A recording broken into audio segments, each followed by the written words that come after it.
everyone, my name is Samhita. I'm studying 4th class in Ralawel International School. Today I'm going to talk about India's neighboring countries. First one is Bangladesh. Bangladesh is a small country on the eastern side of India.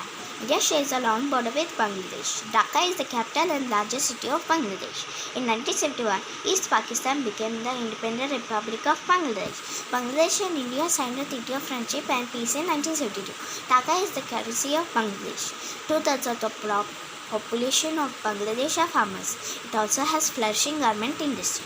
Second one is China. China borders a major part of India in the north and east, the largest country in Asia. China has the world's highest population. India and China are the two of the world's oldest civilizations. Beijing is the capital of China. Agriculture is one of the occupations of the people.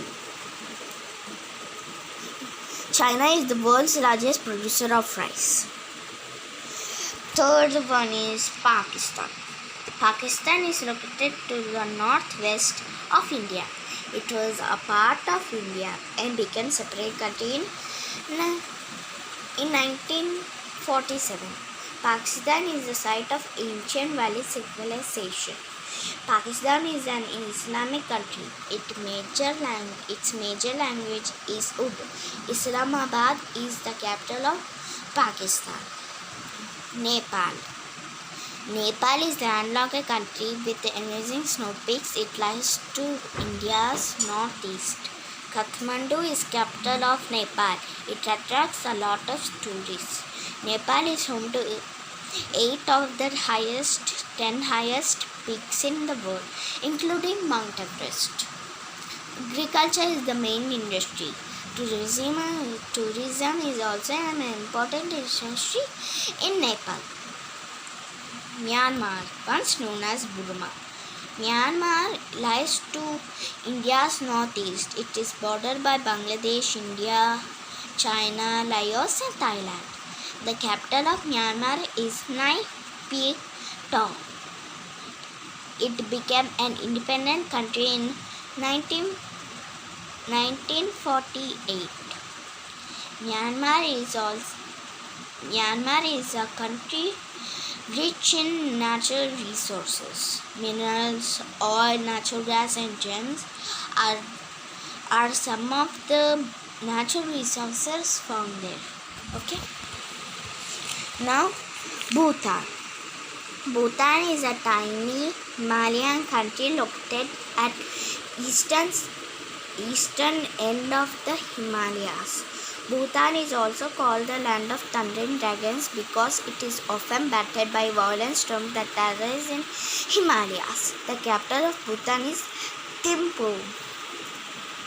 It is the only capital in the world that has no signals, but only policemen to direct the traffic.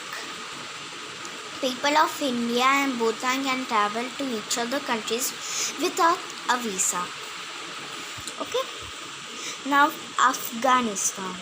Afghanistan is a landlocked country that shares a part of its border with India in the north with Pakistan in the west. It has a hard and cold terrain. Afghanistan is a developing country in terms of education and technology. Kabul is the capital of Afghanistan. Farming is the main occupation of the people. It is known for its fresh fruits and fresh nuts. Okay. Now Sri Lanka. Sri Lanka lies to the south of India, one of the largest islands in the Indian Ocean. Sri Lanka is shaped like a teardrop. The country became independent in 1948. It is separated from India by the Strait. Sri Lanka is famous for its tea plantations. Sri Jayawardenepura is the capital of Sri Lanka. Now, Maldives. Maldives is made up of group of islands which lie in the Indian Ocean to the southwestern part of India. Fishing and tourism are the two major industries in Maldives. Male is the capital of Maldives. Thank you.